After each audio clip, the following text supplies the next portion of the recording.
Hello friends. तो आज हम लोग कैपेसिटर के बारे में पढ़ेंगे। इस बोर्ड मिशन के दूसरे लेक्चर में हम लोग कैपेसिटर को पढ़ेंगे। और मैं बता दूं कि ये जो लेक्चर है उन लोगों के लिए है जो पहले से थोड़ा पढ़ चुके हैं, ज़्यादा उनको समझ में आएगा। और ये जो लेक्चर है वो शॉर्ट नोट्स के ज़रिए किया जाएगा, है ना। कुछ ज़्यादा डिटेल में पढ़ाया नहीं जाएगा, बस ये समझिए। तो रिवीजन सेशन चल रहा है कैपेसिटर का। तो चलिए स्टार्ट करते हैं अपना कैपेसिटर का। देखिए, तो हाँ, स्टार्ट करने से एक चीज़ हम पहले बता दें क्या, कि जो भी चैप्टर इसमें पढ़ाया जा रहा है इस बोर्ड मिशन में, इसमें सबसे पहले एक चैप्टर का शॉर्ट नोट्स के जरिए रिवाइज किया जाता है। शॉर्ट्स फार्मूला लिख दिया जाता है, बता दिया जाता है, उनके बारे में एक्सप्लेन कर दिया जाता है। और उसके बाद में इसका MCQ किया जाता है ना। उसके बाद में फाइनली आपको बता दिया जाएगा एग्ज़ाम के आसपास में, नज़दीक में, कि कौन कौन से MCQ जो है वो इन चैप्टर से इम्पॉर्टेंट है। तो बने रहें लास्ट तक, वीडियो देखें, अच्छा खासा समझ में आएगा, पूरा चैप्टर कंप्लीट हो जाएगा। चलिए, तो हम लोग सबसे पहले जानेंगे क्या कि कैपेसिटर जो है वो एक्चुअली में है क्या, है ना। जो कैपेसिटर है वो एक्चुअली में है क्या, तो हम लोग बताएंगे कि कैपेसिटर जो है एक ऐसा इलेक्ट्रिकल डिवाइस है जो एनर्जी को स्टोर करता है और बहुत कम समय में ही ज़रूरत पड़ता है तो एनर्जी को रिलीज कर देता है। समझे? बोलेंगे क्या कि capacitor is an electrical device which store the energy and supply the energy in very small time, है ना। चलिए, अब यहाँ पे आपको अगर कोई पूछेगा कि फिर तो बैटरी और कैपेसिटर में क्या डिफरेंस है, तो बताइएगा कि बैटरी भी जो एनर्जी का एक सोर्स है स्टोर करने का, एक मतलब डिवाइस है। लेकिन बैटरी जो है वो एनर्जी सप्लाई जो है वो धीमे धीमे करता है ना। अगर आप जैसे आपका मान लीजिए कि एक बार मोबाइल जो है 100% चार्ज करते हैं, उसका बैटरी चार्ज होता है तो वो पूरा 24 आवर्स लगभग चलता है। लेकिन ऐसा कैपेसिटर नहीं है, वो मिली सेकेंड में अपना पूरा एनर्जी जो है वो क्या कर देता है, वो रिलीज कर देता है।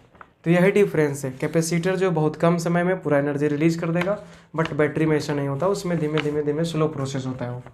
चलिए, तो हम लोग अब जानेंगे इसमें क्या कि कैपेसिटर जो है वो एक्चुअली में होता कैसा है। ठीक है, एक्चुअली इसमें ये होता कैसा है। देखिए, इस कैपेसिटर में दो प्लेट्स होते हैं, दो मेटल के प्लेट्स होते हैं। इनका कैपेसिटर का टाइप्स भी है, जैसे में पैरेलल प्लेट कैपेसिटर हो गया, स्फेरिकल कैपेसिटर हो गया, उसके बाद में थर्ड जो है वो सिलिंड्रिकल कैपेसिटर है। बट बोर्ड के व्यू से यहाँ पे पैरेलल प्लेट कैपेसिटर जो इम्पोर्टेंट है उसी चीज़ को पढ़ाया जाएगा। हम लोग स्फेरिकल कंडक्टर के बारे में थोड़ा सा पढ़ेंगे, बट उतना डिटेल में भी कुछ ज़्यादा पढ़ना नहीं है। हम लोग इस सेशन में वही चीज़ पढ़ेंगे जो बोर्ड के व्यू से इम्पोर्टेंट है। ठीक है, चलिए, तो इसमें हम अगर बात करते हैं पैरेलल प्लेट कैपेसिटर का, तो इसमें दो पैरेलल प्लेट्स होते हैं मेटल के बने हुए, है ना। इस तरह से बने होते हैं, है ना।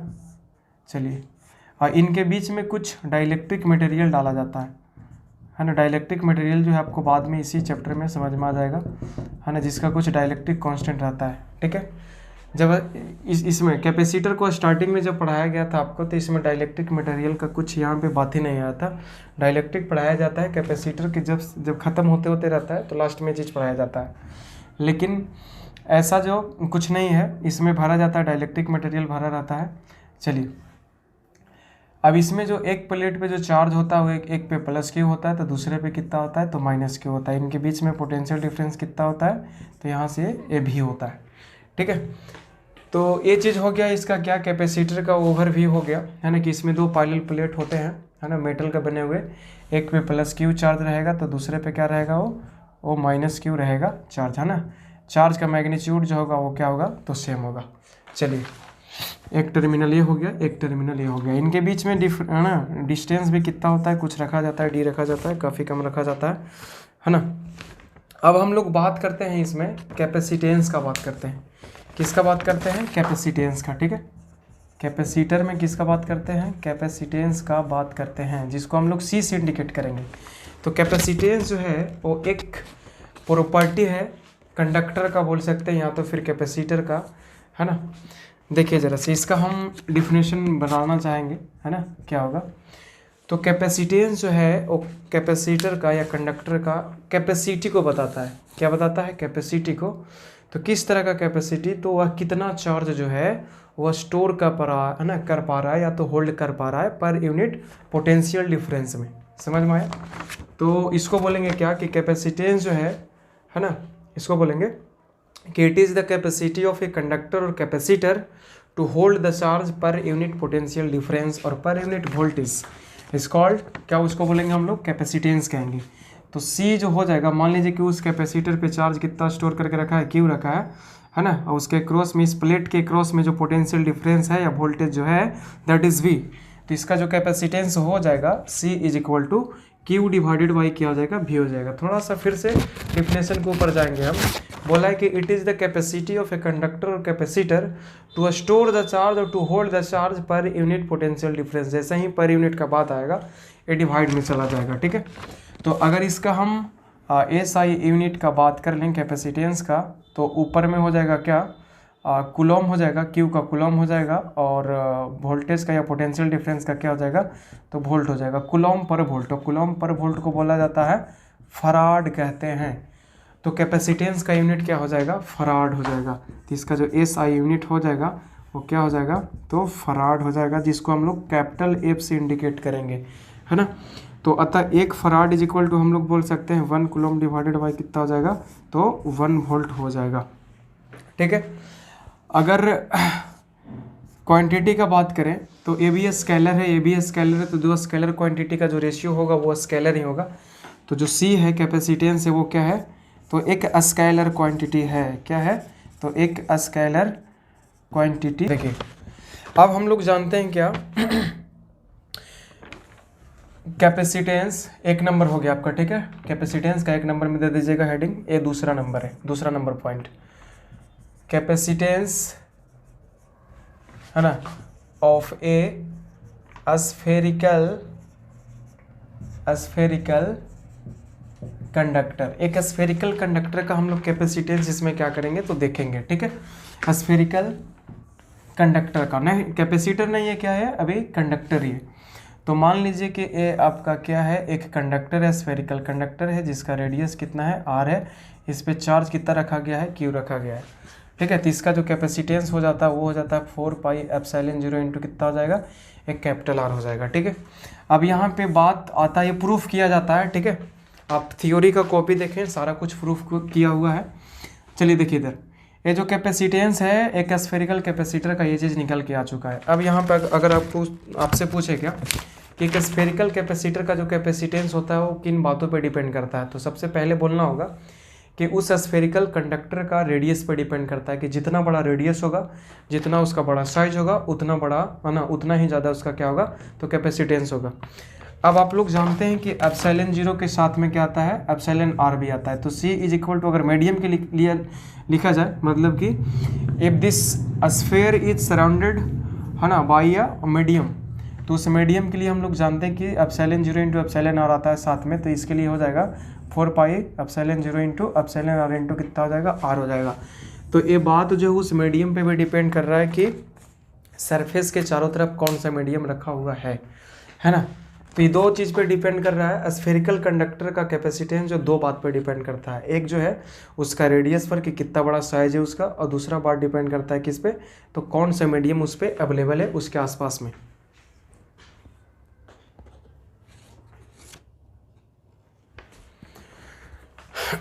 चलिए, तो ये हो गया आपका क्या, स्फेरिकल कैपेसिटर का कहानी हो गया है, सॉरी कंडक्टर का कहानी हो गया। अब हम लोग चलते हैं आगे में, तीसरा point.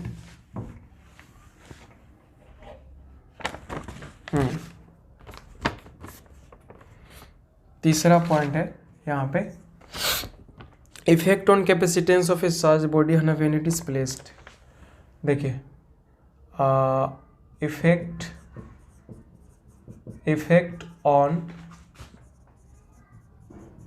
Capacitance of A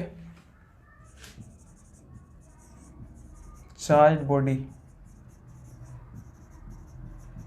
when it is placed near to the, देखिए 3 केस इसमें है। क्या बोला है कि जब एक चार्ज बॉडी को है ना कुछ ऐसे ऑब्जेक्ट के साथ में रखा जाएगा है ना, जहाँ पे उसका कैपेसिटेंस पे कुछ प्रभाव पड़ने वाला है। तो पहला केस में है कि जब एक चार्ज बॉडी को एक न्यूट्रल बॉडी के पास में रखा जाएगा, ये पहले से बॉडी जो है वो क्या है, चार्ज है, और इसका पहले से कैपेसिटेंस जो है वो कितना मान लीजिए, तो C0 मान लीजिए, ठीक है, कितना मान लीजिए कैपेसिटेंस इसका, C0 है। अब ये जो बॉडी है वो क्या है, तो न्यूट्रल है, ये बॉडी कैसा है, न्यूट्रल है। जरा देखें, हम लोग जानते हैं कि एक न्यूट्रल बॉडी पे जितना प्रोटॉन होता है उतना इलेक्ट्रॉन होता है। तो ये जैसे ही इसके नज़दीक में आएगा, यहाँ पे ये बात नहीं बोला जा रहा है कि इसको टच कर रहा है, नहीं, ये बहुत ही नज़दीक में लाया गया है। तो इस पे जितने भी प्रोटॉन और इलेक्ट्रॉन हैं वो इस तरह से अरेंज होंगे कि इसके द्वारा जो पॉजिटिव जो है चार्ज, इसका कुछ इफेक्ट होगा, मतलब कि इस पे जितने भी इलेक्ट्रॉन है वो एक तरफ आ जाएंगे, अट्रैक्ट हो जाएंगे, ठीक है, और जितने भी प्रोटॉन है पॉजिटिव चार्जेज हैं वो दूसरे तरफ रिपेल होकर के चले जाएंगे, ठीक है। अब ज़रा सा बात देखिए, अब इसका जो कैपेसिटेंस था C is equal to formula होता है Q डिवाइडेड बाई क्या होता है, V होता है ना। अभी देखिए चार्ज इस पे मान लीजिए कितना था, Q चार्ज था, अभी भी Q ही चार्ज है, ज़रा देखें। लेकिन ये जो V है वो इसको आने की वजह से हम लोग को देखना है कि चेंज कर रहा है कि नहीं कर रहा है। अब ज़रा देखिए, तो एक जो V था, इलेक्ट्रिक पोटेंशियल था, इस खुद के चार्ज के वजह से था, दूसरा जो है वो इस नेगेटिव के वजह से यहाँ पे निकलेगा, और तीसरा जो है वो इन पॉजिटिव के वजह से निकलेगा। तो इसको आ जाने के बाद में जो V डैश निकलेगा वो हो जाएगा V1 प्लस ये V माइनस के वजह से और ये वाला V प्लस के वजह से, ठीक है। अब आप लोग जानते हैं कि जो V निकलता है वो होता है आपका KQ डिवाइडेड बाई R। तो ये नेगेटिव चार्ज जो है इस पॉजिटिव चार्ज से क्या है, तो कहीं नज़दीक है इस सरफेस के, इस सरफेस से। तो इस नेगेटिव चार्ज की वजह से जो V माइनस होगा वो कहीं ज़्यादा होगा, है ना, इस V वाले प्लस से। तो यहाँ पे देखिए ए वाला जो वैल्यू है वो कहीं ज़्यादा नेगेटिव हो गया, ये कहीं कम ही पॉजिटिव है। तो यहाँ से क्या होगा, जैसे मान लीजिए कि कितना हो जाएगा, ए वाला मान लीजिए कि ये प्लस में कितना है, 20 वोल्ट था, ये कितना मान लीजिए, ये मान लीजिए कि -5 वोल्ट है, इसके वजह से कितना आ रहा है, तो +2 ही वोल्ट आ रहा है, ठीक है। इसके वजह से कम है, इसके वजह से ज़्यादा, क्योंकि इसका डिस्टेंस कम है। तो इसका जब नेट निकालेगा तो पहले में कितना था, 20 था, लेकिन अब 20 नहीं आ पाएगा, +20 है ना, -5 +2 करेंगे तो कितना आ जाएगा ये, है ना, 20 और 2 22, -5 करेंगे तो, है ना, ये कितना आ जाएगा, 7 5 12, है ना, 17 5 22 आ जाएगा, है ना। तो ये 17 वोल्ट हो गया। जरा देखिए, ये पहले में कितना था, तो 20 वोल्ट था, अब कितना हो गया, 17 वोल्ट। कहने का मतलब कि एक न्यूट्रल बॉडी जब एक चार्ज बॉडी के पास में आता है तो इसके पास का जो इलेक्ट्रिक पोटेंशियल होता है वो क्या हो जाता है, घट जाता है। क्या हो जाता है, घट जाता है। अभी जब पोटेंशियल घट जाएगा तो इसका कैपेसिटेंस क्या हो जाएगा, और बढ़ जाएगा, ठीक है। तो इसका जो कैपेसिटेंस हो जाएगा वो क्या हो जाएगा, तो बढ़ जाएगा। इसका जो फाइनली कैपेसिटेंस है वो क्या हो जाएगा, तो बढ़ जाएगा, इंक्रीज कर जाएगा। दूसरा हम लोग करते हैं इसमें, दूसरा कि एक चार्ज बॉडी को, है ना, तो ये पहला केस में क्या किया गया, एक न्यूट्रल बॉडी के पास लाया गया, एक न्यूट्रल बॉडी के पास लाया गया। दूसरा में एक पॉजिटिवली चार्ज बॉडी, या तो नेगेटिव रख लेते हैं, एक नेगेटिवली, है ना, चार्ज्ड बॉडी के पास में लाया जा रहा है, मान लीजिए। तो ए वाला जो है वो क्या है, ए प्लस चार्ज है पहले से, है ना, और ए लाया गया माइनस वाला, ये पूरे माइनस है, ये पूरा का पूरा क्या है, ये माइनस है, ठीक है। तो अब देखिए यहाँ पे जो नेट निकलेगा वो क्या होगा, ये जैसे पहले से कितना लिया गया था, पहले से 20 था ना, तो इसके वजह से जो भी था वो कितना था, 20 था। इसके वजह से कुछ ना कुछ तो ज़रूर आएगा माइनस में, जैसे मान लीजिए 5 आया या कुछ आया, तो 20 - 5 करेंगे तो कितना आ जाएगा, 15 वोल्ट हो जाएगा। तो इस केस में भी जो भी है वो घट रहा है ना। जैसे ही भी घटेगा तो C = हम लोग क्या जानते हैं, Q डिवाइडेड बाई V। जब भी घटेगा तो C क्या हो जाएगा, तो इंक्रीज कर जाएगा। तो यहाँ से क्या हम लोग सीखे कि जब एक चार्ज बॉडी के पास में न्यूट्रल बॉडी लाइए या तो फिर एक नेगेटिव बॉडी लाइए, है ना, तो उस चार्ज बॉडी का जो पॉजिटिवली चार्ज बॉडी है उसका कैपेसिटेंस जो है वो क्या हो जाएगा, बढ़ जाएगा। क्या हो जाएगा, तो बढ़ जाएगा। अब तीसरा केस इसी में है कि मान लीजिए कि इस जो हम लोग रिप्लेस कर रहे हैं तो बॉडी को, उसके जगह पे एक पॉजिटिव चार्ज लाया जाए, पॉजिटिव बॉडी लाया जाए, है ना। जरा देखिए, ये भी पॉजिटिव लाया गया, ये भी plus plus plus plus plus plus plus plus plus करके ला रहे हैं, ठीक है। तो इसके वजह से भी बराबर कितना था, इसके वजह से खुद का वजह से यहाँ पर, तो ये था +20 में, इसके वजह से ज़रूर कुछ ना कुछ होगा 20 में, है ना, इसके वजह से ज़रूर कुछ होगा, क्या होगा, प्लस में। जैसे मान लीजिए 5 है तो 20 और 5 कितना हो गया, तो ये आ गया 25 वोल्ट। तो ये देखिए स्टार्टिंग में इसका कितना था ओरिजिनल वाला, जब ये वाला नहीं था कितना था 20 था, जब ये लाया गया तो नेट कितना निकल रहा है यहाँ पे 25 निकल गया, क्योंकि हम लोग जानते हैं कि इलेक्ट्रिक पोटेंशियल जो है स्केलर क्वांटिटी आप लोग है ना, सिंपली हम लोग अलजेब्रिक सम कर सकते हैं वी नेट निकालने के लिए। तो ये निकल गया कितना 25 वोल्ट। तो ये देखिए यहाँ पे पोटेंशियल जो है वो क्या हो गया, बढ़ गया। जब पोटेंशियल बढ़ जाएगा तो सी बराबर हम लोग क्या जानते हैं Q डिवाइडेड बाई वी। जब ये भी बढ़ेगा तो जानते हैं ना क्या होगा, ये सी जो है वो क्या हो जाएगा, घट जाएगा। बात समझ में आ गया। तो एक चार्ज बॉडी को, एक पॉजिटिवली चार्ज बॉडी को है ना, एक पॉजिटिवली चार्ज बॉडी के पास में लाया जाता है तो उस बॉडी का कैपेसिटेंस जो है वो क्या हो जाता है, तो घट जाता है। चलिए बहुत बढ़िया पॉइंट था, तीसरा नंबर हो चुका है। हम लोग चौथे नंबर की तरफ चलेंगे।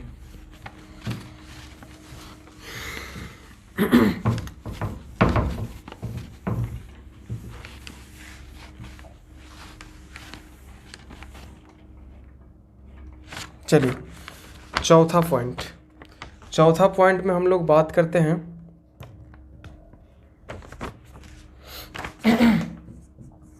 पैरेलल प्लेट कैपेसिटर के बारे में बात करते हैं ना। Parallel plates capacitor.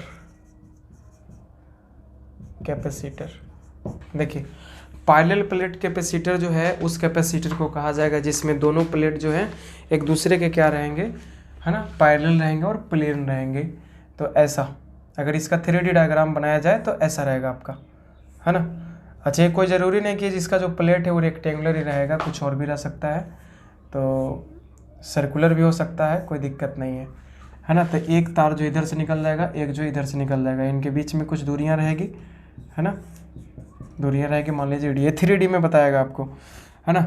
अगर सर्कुलर प्लेट लिया जाता था, एक सर्कल आपका ऐसा हो जाता, दूसरा सर्कल ऐसा रहता, डिस्क टाइप का ना, एक इधर से एक इधर से, तो ये आपका क्या हो जाता, तो ये हो जाता आपका क्या, पैरेलल प्लेट कैपेसिटर। जब कैसा प्लेट रहता तो सर्कुलर डिस्क टाइप का रहता तब। अब इसमें हम लोग थोड़ा सा इसको 2D में कन्वर्ट करते हैं, है ना। जब सामने से देखेंगे तो प्लेट जो है कुछ ऐसा नज़र आएगा, ठीक है, ऐसा कुछ नज़र आएगा। चलिए ये जो है पॉजिटिवली चार्ज है, प्लस क्यू चार्ज इस पे है, इस पे कितना चार्ज रखा गया, माइनस क्यू रखा गया है। इनके बीच में जो फासला है, सेपरेशन है, कितना रखा गया है, डी रखा गया है, कोई बात नहीं। अच्छा, इनके बीच में अभी कुछ मटेरियल को हम भर नहीं रहे हैं, बाद में पढ़ाएंगे इस चीज़ को, डाइलेक्ट्रिक बाद में भरा जाएगा। चलिए इनके बीच में अक्रॉस में पोटेंशियल डिफरेंस कितना है, तो भी है। तो यहाँ से सी जो निकल के आता है पैरेलल प्लेट कैपेसिटर का, वो हो जाता है ए एप्सिलॉन 0 डिवाइडेड बाई क्या हो जाता है, डी आ जाता है, ठीक है। अगर कोई मीडियम भरा गया बीच में, अंदर में कुछ डाइलेक्ट्रिक भरा जाता है, तो एप्सिलॉन 0 के साथ में क्या आएगा, एप्सिलॉन आर। तो सी इज इक्वल टू हो जाएगा epsilon 0 into epsilon R divided by क्या हो जाएगा, डी हो जाएगा। जहाँ पे एप्सिलॉन आर का नाम क्या होगा, रिलेटिव परमिटिविटी या तो डाइलेक्ट्रिक कांस्टेंट। और इसको हम लोग एप्सिलॉन आर को हम लोग क्या भी लिख सकते हैं, तो के भी लिख सकते हैं। तो A epsilon 0 divided by D into क्या हो जाएगा, ये के हो जाएगा। जहाँ पे एप्सिलॉन 0 को एप्सिलॉन आर को क्या बोल रहे हैं हम लोग, के बोल रहे हैं। डाइलेक्ट्रिक कांस्टेंट या तो relative permittivity of the medium. चलिए जहाँ पे डी क्या है, तो इनके बीच का डिस्टेंस है। एप्सिलॉन 0 के बारे में तो आप जानते ही हैं, एप्सिलॉन 0 क्या है, तो ये है आपका क्या, परमिटिविटी ऑफ वैक्यूम है, जिसका वैल्यू क्या होता है 8.85 इंटू 10 टू द पावर कितना, -12 होता है। एंड यूनिट क्या हो जाएगा, कूलॉम स्क्वायर, और नीचे में क्या हो जाएगा, न्यूटन पर मीटर स्क्वायर हो जाएगा, ठीक है। इलेक्ट्रोस्टैटिक्स में इसको अच्छा से बताया गया है। चलिए ये चीज़ निकल चुका है। अब हम लोग बात करते हैं कि एक पैरेलल प्लेट कैपेसिटर का जो कैपेसिटेंस होता है वो किन बातों पर डिपेंड करता है। ज़रा से इधर में देखेंगे आप, है ना। अगर इस फॉर्मूला का हम बात करते हैं तो इससे आपको साफ मिल जाएगा क्या, कि पैरेलल प्लेट कैपेसिटर का जो कैपेसिटेंस है वो किन किन बातों पर डिपेंड करता है। तो सबसे पहला इसका cross sectional area of the plate. तो ए यहाँ पे जो है ए, तो ए जो है ना, इस प्लेट का क्या है, वो क्रॉस सेक्शन एरिया है। जैसे मान लीजिए ऐसा फेज है ना, एक प्लेट इधर से रखा गया, एक प्लेट इधर से रखा गया, तो ए जो एरिया है आपका, है ना, यही आपका क्या है इसमें, तो cross section area of the plate है। तो जितना ज़्यादा उसका एरिया रहेगा उतना ज़्यादा उसका क्या होगा, कैपेसिटेंस होगा। बात समझ में आ गया, ठीक है। तो साइज ऑफ द प्लेट भी बोल सकते हैं, या तो cross section area of the plate बोल सकते हैं, अगर बढ़ेगा तो वो भी बढ़ेगा। उसके बाद में क्या है, मीडियम पे डिपेंड करता है। किस पे डिपेंड करता है, मीडियम पे, है ना। मीडियम का डाइलेक्ट्रिक कांस्टेंट जितना ज़्यादा रहेगा उतना ज़्यादा इसमें क्या आएगा, कैपेसिटेंस डेवलप होगा, या इसका कैपेसिटेंस होगा। अब दूसरा इसमें क्वांटिटी क्या है, दूसरा नहीं तीसरा क्वांटिटी इसमें क्या है, तो सेपरेशन बिटवीन द प्लेट्स, ठीक है। तो सेपरेशन बिटवीन द प्लेट जो है वो डी है। आप देख रहे हैं सामने में कि अगर डी जो है वो बढ़ेगा तो ये क्या होगा, घटेगा, क्योंकि इन्वर्सली प्रोपोर्शनल है। तो ये जो सेपरेशन है बिटवीन द पैरेलल प्लेट्स इसको बहुत कम कम रखा जाता है ताकि कैपेसिटेंस जो है वो ज़्यादा होना चाहिए, है ना। हम लोग का मोटो रहता है कि एक छोटा सा कैपेसिटर का जो कैपेसिटेंस है वो ज़्यादा से ज़्यादा रहे, एक छोटा चीज़ जो है वो बहुत ज़्यादा काम करे। ये अपना मनुष्य का मोटो होता है, गोल होता है हर एक चीज़ बनाने के पीछे का। चलिए, है ना। तो ये हो गया पैरेलल प्लेट कैपेसिटर का कहानी। अब हम लोग बात करते हैं इसी के अंदर में आगे चलते हैं। चलिए, पैरेलल प्लेट कैपेसिटर के बारे में ही बात कर रहे हैं।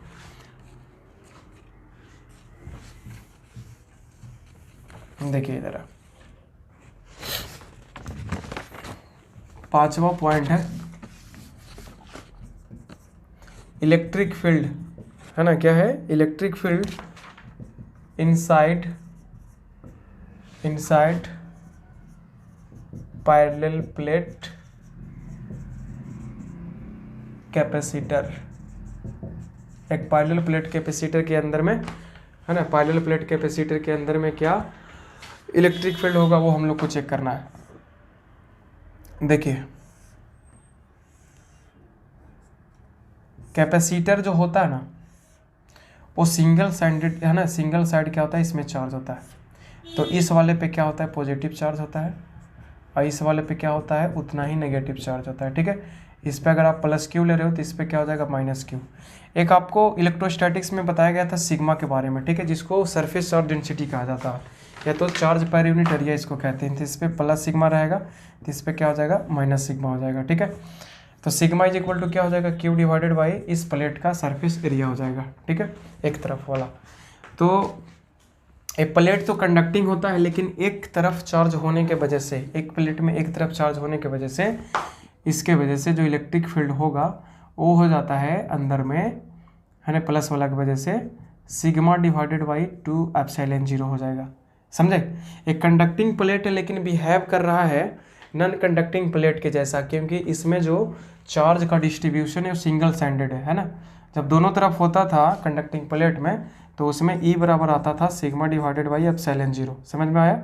और E बराबर होता था सिग्मा डिवाइडेड बाई 2 एप्सिलॉन 0, किसके लिए, तो नॉन कंडक्टिंग प्लेट के लिए, क्योंकि नॉन कंडक्टिंग प्लेट में ये सिंगल साइडेड में ही क्या रहता है, तो चार्ज का डिस्ट्रीब्यूशन रहता है। तो उसी के जैसे ये बिहेव कर रहा है, इसलिए हम लोग बोल रहे हैं क्या कि कंडक्टिंग प्लेट होते हुए भी नॉन कंडक्टिंग जैसा काम कर रहा है, क्योंकि एक साइड में इस पर चार्ज डाला गया है, मतलब एक साइड में ही रहता है, ठीक है। अब जरा से देखिए, अब ये प्लस वाला की वजह से इधर में इलेक्ट्रिक फील्ड आ गया। हम लोग ये भी जानते हैं कि प्लस वाला से दूर हटता था और माइनस के तरफ जाता था, और माइनस वाला के तरफ में जो है वो अंदर में आपका क्या रहेगा, यही रहेगा, ठीक है। कितना हो जाएगा, तो ये भी उतना ही चार्ज है, तो सिग्मा डिवाइडेड बाई 2 एप्सिलॉन जो है वो इसका भी रहेगा। अब जरा देखिए यहाँ पे बात जरा से समझेंगे। बोला जाता है क्या कि पैरेलल प्लेट कैपेसिटर के बीच में, इनके बीच में सेपरेशन इतना कम रहता है कि अगर कोई अंदर घुस के देखेगा तो इसको मालूम चलेगा क्या, है ना, कि ये जो प्लेट है, छोटा सा जो प्लेट है वो इनफाइनाइट नज़र आता है। बात समझ में आया। इनफाइनाइट प्लेट कंसीडर करने का आपका एक वहाँ पे क्राइटेरिया बताया गया था कि प्लेट से जो डिस्टेंस है पॉइंट का वो D, वो अगर D जो है वेरी वेरी लेस देन क्या है, डायमेंशन, है ना, डायमेंशन ऑफ प्लेट है, डायमेंशन ऑफ प्लेट है, तो उस प्लेट को हम लोग इनफाइनाइट प्लेट मानते हैं। तो इस प्लेट को हम लोग इनफाइनाइट सीट मान रहे हैं, समझ में आया। इनफाइनाइट सीट की वजह से जानते हैं, है ना, कि कितना आता है सिंगल साइडेड वाला के केस में electric field sigma divided by 2 epsilon 0, sigma divided by 2 epsilon 0, ठीक है। तो इस नेट को निकालेंगे अंदर में, तो ई नेट जो आ जाएगा, दोनों इलेक्ट्रिक फील्ड जो सेम डायरेक्शन में, इसका मतलब क्या है कि यहाँ से ई प्लस वाला को और ई माइनस वाला को क्या कर देंगे, जोड़ देंगे, because both have the same direction. अब दोनों को जोड़ेंगे तो sigma divided by 2 epsilon 0 plus sigma divided by 2 epsilon 0 आएगा, जोड़िए, तो सिग्मा डिवाइडेड बाई क्या आ जाएगा, एप्सिलॉन 0 आ जाएगा। थोड़ा नोट करके रखेंगे इसको कि एक पैरेलल प्लेट कैपेसिटर के अंदर में जो इलेक्ट्रिक फील्ड इंटेंसिटी होता है, विद्युतीय क्षेत्र जो होती है वो कितना होता है, तो सिग्मा डिवाइडेड बाई एप्सिलॉन 0, जहाँ पे सिग्मा क्या है, तो सिग्मा है आपका उस प्लेट पे सरफेस चार्ज डेंसिटी, ठीक है, याद रहेगा ना। ए सिग्मा डिवाइडेड बाई एप्सिलॉन 0 क्या होता है, इनफाइनाइट कंडक्टिंग प्लेट की वजह से मैग्नेट इलेक्ट्रिक फील्ड। अब ये क्या होता है, इनफाइनाइट नॉन कंडक्टिंग प्लेट की वजह से इलेक्ट्रिक फील्ड।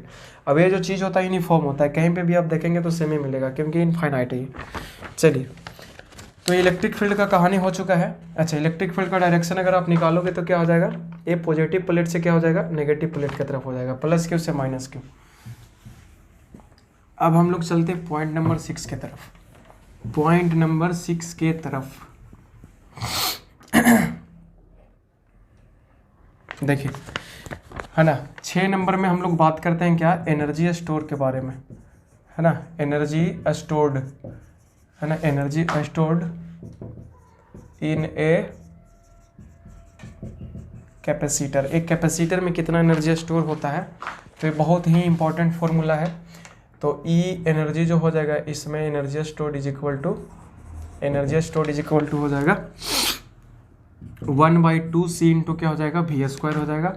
या तो जब भी बराबर आप क्यू बाई सी पुट करोगे तो यहाँ से आ जाएगा कितना, Q square divided by 2c आ जाएगा।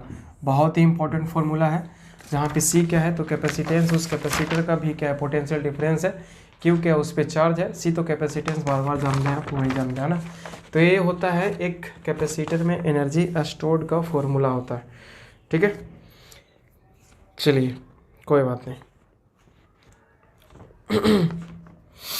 अब हम लोग पढ़ेंगे क्या, कॉम्बिनेशन ऑफ कैपेसिटर पढ़ेंगे, है ना। 7 नंबर में क्या पढ़ेंगे, कॉम्बिनेशन ऑफ कैपेसिटर पढ़ेंगे।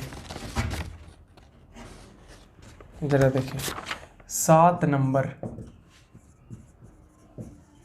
कॉम्बिनेशन ऑफ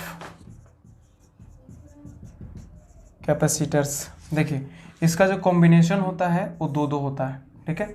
एक होता है सीरीज कॉम्बिनेशन, तो दूसरा क्या होता है, पैरेलल होता है। एक होता है आपका सीरीज कॉम्बिनेशन होता है, एक क्या होता है सीरीज कॉम्बिनेशन होता है, तो दूसरा क्या होता है पैरेलल, है ना। क्या होता है, तो पैरेलल कॉम्बिनेशन होता है। सीरीज कॉम्बिनेशन में देखिए, ये मान लीजिए कि एक कैपेसिटेंस लगा, इससे दूसरा कनेक्टेड, ये C1 मान लीजिए, क्या है C2 है, ठीक है। तो यहाँ से जो एक C इक्विवेलेंट निकलेगा, इन दोनों के वजह से जो एक इक्विवेलेंट कैपेसिटेंस निकलेगा, मतलब कि उन दोनों के वजह से एक ऐसा कैपेसिटर होगा जो उन दोनों के बराबर काम कर रहा होगा। तो उस कैपेसिटर का जो कैपेसिटेंस होगा C इक्विवेलेंट, है ना वो हो जाता है उल्टा करके, याद रखिएगा। रेजिस्टेंस का और कैपेसिटर का दोनों उल्टा होता है। कैपेसिटर का सीरीज वाला रेजिस्टेंस के पैरेलल वाला, है ना, और कैपेसिटर का पैरेलल वाला रेजिस्टेंस के सीरीज वाला चलता है। तो इसका सीरीज रेजिस्टर का क्या चलेगा, पैरेलल वाला। तो रेजिस्टर में बताइए पैरेलल में कैसे जुड़ता था, 1/R equivalent is equal to 1/R1 plus 1/R2। उसी तरह से वहाँ पे यहाँ पे हो जाएगा 1/C equivalent is equal to 1/C1 plus 1/ क्या हो जाएगा, तो C2 हो जाएगा। ठीक है, याद रखिएगा, रेजिस्टेंस का सीरीज, सॉरी इसका सीरीज रेजिस्टेंस का पैरेलल और कैपेसिटर का पैरेलल रेजिस्टेंस का सीरीज में चलेगा, है ना। तो दो के लिए बहुत ही इंपॉर्टेंट होता है। यहाँ पे जब कैलकुलेशन आप करेंगे तो C equivalent is equal to आ जाएगा, ऊपर में C1 इंटू C2 हो जाएगा, नीचे में क्या हो जाएगा C1 प्लस C2 हो जाएगा। अगर आप ऐसा इन कैपेसिटर सिमिलर आप जोड़ते हो तो इसका मतलब हो जाएगा यहाँ से C equivalent is equal to जहाँ पे पुट कीजिए वैल्यू C1, है ना, देखिए ऊपर में पुट कीजिए यहाँ पे, तो 1/C equivalent is equal to क्या हो जाएगा 1/C plus 1/C plus 1/C, कितना एन टर्म तक। तो इसको क्या करेंगे, C equivalent is equal to, है ना, इतना कितना बार जोड़ना है, n बार, तो n डिवाइडेड बाई क्या हो जाएगा C हो जाएगा। तो यहाँ से आप पलटी मारोगे, तो पलटी मारने से क्या हो जाएगा, तो C equivalent is equal to क्या हो जाएगा, तो C डिवाइडेड बाई n हो जाएगा, है ना। तो यहाँ से क्या निकल के आ गया, C equivalent is equal to C divided by n। तो ये किसके लिए फॉर्मूला हो गया, तो जब n कैपेसिटर को सीरीज कॉम्बिनेशन में जोड़ा जाता है। याद रखिएगा कि सीरीज कॉम्बिनेशन में अगर कैपेसिटर है ना, तो चार्ज सभी पे सेम रहेंगे। इस पे मान लीजिए प्लस क्यू है, माइनस क्यू, तो इस पे क्या हो जाएगा प्लस क्यू, इस पे माइनस क्यू। सीरीज कॉम्बिनेशन में हर एक कैपेसिटर पे चार्ज क्या होगा, सेम होगा, लेकिन वोल्टेज में भी अलग हो सकता है। ठीक है, चलिए अब आते हैं इसमें पैरेलल वाले में। तो पैरेलल वाला का काम कीजिए फटाफट, है ना। ये हो गया क्या, पैरेलल कॉम्बिनेशन, ये हो गया C1, ये क्या हो गया C2। तो अभी याद कराया हमने ना कि कैपेसिटर का पैरेलल जो है वो रेजिस्टेंस का सीरीज में काम करेगा। तो इसके वजह से जो इक्विवेलेंट कैपेसिटेंस आएगा वो हो जाएगा C equivalent is equal to C1 plus क्या हो जाएगा C2 हो जाएगा। देखिए ये चीज़ रेजिस्टेंस के सीरीज में काम करता था। ठीक है, अच्छा, कैपेसिटर का पैरेलल कॉम्बिनेशन में, कैपेसिटर का पैरेलल कॉम्बिनेशन में जो आपका ये होता है, इसमें जो है चार्जेज जो है वो अलग अलग पाए जाएंगे। जैसे मान लीजिए कि इस पे जो है वो प्लस Q1, इस पे माइनस Q1 है ना, तो इस पे जो है वो प्लस Q2 रहेगा, इस पे क्या हो जाएगा ये माइनस Q2 रहेगा, ठीक है। लेकिन इनके बीच में जो पोटेंशियल डिफरेंस होगा दोनों के क्रॉस का, वो क्या होगा, सेम होगा। तो पैरेलल कॉम्बिनेशन में पोटेंशियल डिफरेंस सेम, चार्ज अलग होगा, और सीरीज कॉम्बिनेशन में चार्ज सेम और पोटेंशियल डिफरेंस अलग होगा। यही जब रेजिस्टेंस में आपको पढ़ाया गया था तो सीरीज वाला में करंट सेम होता था, वोल्टेज अलग होता था, और पैरेलल वाला के केस में क्या होता था, वोल्टेज सेम रहता था, पोटेंशियल डिफरेंस सेम रहता था, और करंट अलग अलग होता था, ठीक है। चलिए ये चीज़ हो गया है ना, तो याद रहेगा ना। तो अगर यहाँ पे एन कैपेसिटर अगर इस तरह से रहता है तो C equivalent is equal to क्या हो जाएगा, एन इंटू क्या हो जाएगा, सी हो जाएगा। सी एन बार जोड़िए, एन इंटू क्या हो जाएगा, सी हो जाएगा, ठीक है।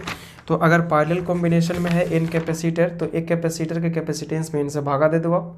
जैसे मान लीजिए कि 3 कैपेसिटर सीरीज में लगा है, कितना का, 3 फराड का, तो 3 फराड का लगा हुआ है। तो उसमें क्या करेंगे हम लोग, 3 फराड डिवाइडेड बाई 3 को मारिए, 3 कैपेसिटर है, 3 का हर एक है, तो एक फराड आ जाएगा। लेकिन यही रहता तो कितना आ जाएगा, 3 9 फराड आ जाएगा इसका कैपेसिटेंस, है ना। चलिए एक चीज़ यहाँ पे इम्पॉर्टेंट है और लोगों को बहुत कन्फ्यूज़न होता है, क्या है वो कन्फ्यूज़न, हम उसको थोड़ा उस कन्फ्यूज़न को आप लोगों के दिमाग से दूर करने का हम कोशिश करेंगे। तो थोड़ा सा ध्यान से देखिएगा, है ना। बहुत लोग सोचते होंगे कि 1 फराड है ना, 1 फराड और 1 फराडे दोनों जो है वो सेम चीज़ है, नहीं दोनों अलग है। क्या है, दोनों अलग है, समझे। इसमें हम लोग डिफरेंस ही लिख लेते हैं। तो ए जो है it is the unit of capacitance है। ये क्या है, it is the unit of capacitance है। और भी बोल सकते हैं इसमें कि एक फराड जो होगा, है ना, इसको भी हम लोग कैपिटल एफ से इंडिकेट करते हैं और इसको भी हम लोग कैपिटल एफ से डिनोट करते हैं, तब और लगता है कि दोनों सेम है, लेकिन सेम नहीं है। 1 फराड इज इक्वल टू हो जाएगा इसमें, है ना, 1 कूलम डिवाइडेड बाई क्या हो जाएगा, 1 वोल्ट हो जाएगा। याद कीजिए वो formula, C is equal to Q divided by V से, 1 कूलम डिवाइडेड बाई क्या हो जाएगा, 1 वोल्ट हो जाएगा। लेकिन अगर इसका हम बात करें तो ये जो यूनिट है Faraday, not farad, Faraday, it is the unit of charge है ना, it is the unit of charge है। ये चार्ज को बताएगा, है ना, किसको बताएगा, चार्ज को। और भी इसमें जान सकते हो आप। तो 1 फराड जो होता है, 1 फराड नहीं फराडे, 1 फराडे जो होता है, it is the charge of 1 mole electron का चार्ज होता है ना, 1 मोल इलेक्ट्रॉन का क्या होता है, चार्ज होता है।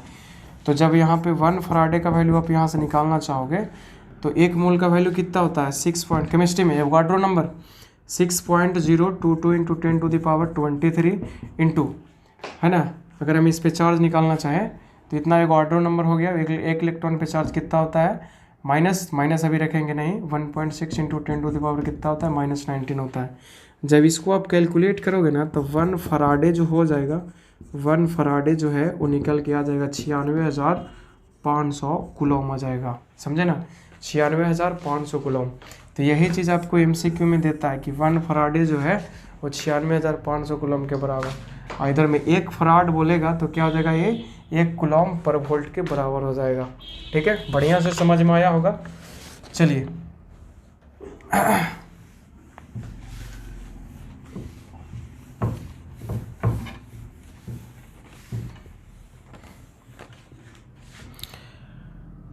अब हम लोग चलते हैं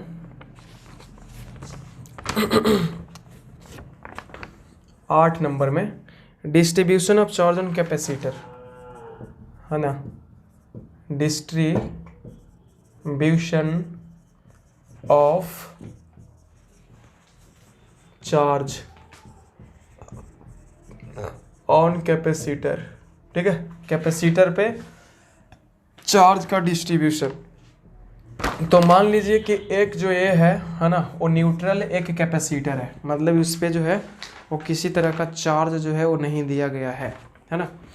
तो जो पैरेलल प्लेट कैपेसिटर है इस पर किसी तरह का चार्ज जो अभी अवेलेबल नहीं है, डिस्चार्ज है। मान लीजिए आप उधर से कोई आया एकदम बौराए हुए, है ना, इस पे चार्ज डाल दिया कितना, इस पे चार्ज डाल दिया है कितना, तो Q1 डाल दिया, और इस पे चार्ज जो है वो Q2 डाल दिया। अब तो साला परेशान हो गया ये कैपेसिटर, है ना, कि हम करें तो क्या करें। क्योंकि इसमें कैपेसिटर में जो बात बताया जाता है वो क्या बोलता है कि एक साइड में इनसाइड, एक प्लेट की इनसाइड का जो पार्ट होता है वो प्लस क्यू रहता है, तो एक अब इसके इधर में क्या हो जाता है, इक्वल एंड नेगेटिव साइन का हो जाता है। अभी याद है ना, पीछे में बताया गया होगा कि इस पर प्लस क्यू चार्ज हो जाएगा तो इस पर कितना हो जाएगा, माइनस क्यू चार्ज हो जाएगा। और इस चीज़ को ये बैलेंस करेगा तो करेगा, कैपेसिटर का ये गुण है, ये चीज़ करेगा ये। तो याद रखिएगा कि इस तरह से अगर रैंडम पुट कर दिया जाता है चार्ज को ऑन द प्लेट, तो charge on the outer surface जो होगा, क्या होगा, आउटर सरफेस जो होगा यहाँ पर, वो हो जाता है Q1 plus Q2 divided by क्या हो जाता है, तो 2 हो जाता है। बात समझे कि ना समझे, Q1 plus Q2 divided by क्या हो जाएगा, 2 हो जाएगा। तो हम इसका बात करते हैं, ज़रा देखिए इधर में, तो इस पे जो चार्ज है बाहर वाला सरफेस पे, ये हो गया क्या, Q1 plus Q2 divided by 2। अब इस पे नेट चार्ज कितना है, तो इस पे नेट चार्ज जो है वो Q1 है। तो ये बताइए कि इस वाले सरफेस पर चार्ज कितना होगा, तो इतना माइनस इतना। बात समझे ना, जैसे कुछ जो है पूरा चार्ज यहाँ पे, उसमें से कुछ इधर आ गया तो बचा कुछ इधर में रहेगा, तो इसमें निकाल लीजिए इस साइड पर कितना आ जाएगा, तो ये Q1 माइनस कितना आ जाएगा, Q1 plus Q2 divided by कितना 2, तो ये निकल के आ जाएगा 2Q1 माइनस Q1 और माइनस कितना Q2 डिवाइडेड बाई आ जाएगा 2। तो ये निकल के आ जाएगा कितना, तो ये निकल के आ जाएगा, ये हो जाएगा कितना, Q1 minus Q2 divided by कितना हो जाएगा, 2 हो जाएगा। तो इस अंदर वाले प्लेट पे कितना चार्ज आ गया, Q1 minus Q2 divided by 2। तो इस वाले पे कितना आ जाएगा, हम लोग जानते हैं इस पे अगर प्लस क्यू तो इस पे कितना माइनस क्यू, तो इस वाले पे कितना आ गया, इस वाले प्लेट पे आ चुका है कितना, plus Q1 minus Q2 divided by 2। तो इस वाला अंदर वाला सरफेस पर कितना हो जाएगा, minus Q1 minus Q2 divided by 2। ये बाहर पर तो जाने रहेंगे कितना है, एक Q1 plus Q2 divided by 2। अच्छा, इन दोनों को जोड़ेंगे तो क्या आना चाहिए, Q2 आना चाहिए। जरा जोड़ के देख लीजिए आप, तो Q1 plus Q2 divided by 2 ये वाला हो गया, ऊपर में उधर है प्लस माइनस, है ना, कितना, Q1 minus Q2 divided by कितना है, तो 2 है। तो Q1 प्लस Q2 ये पूरा प्लस माइनस माइनस हो जाएगा पूरा, ये है ना, Q1 minus Q2 divided by कितना आ जाएगा, 2 हो जाएगा, नीचे में भी 2 है, एलसीएम कितना आ जाएगा, 2 आ जाएगा। Q1 plus Q2 minus Q1 और प्लस क्या हो जाएगा, एक Q2 हो जाएगा, इससे ही कट गया, तो 2Q2 डिवाइडेड बाई 2, 2 से 2 कट जाएगा, देखिए Q2 आ गया, ठीक है, Q2 आ गया इस पर चार्ज। तो बस कुछ नहीं आपको याद रखना है, बस याद रखिए इसमें कि आउटर सरफेस पे जो चार्ज होता है वो क्या होता है, दोनों चार्ज का एवरेज जो होता है वो बाहर बाहर पाया जाता है, बाकी आप घटा के निकाल लीजिए फटाफट करके, ठीक है। तो ये हो गया charge distribution on capacitor plate. जब पहले से चार्ज रहे ना रहे हो कोई प्रभाव ना पड़ता हो उस पर।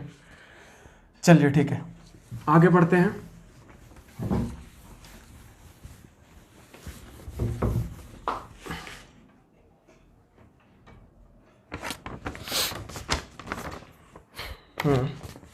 कितना नंबर हो चुका था,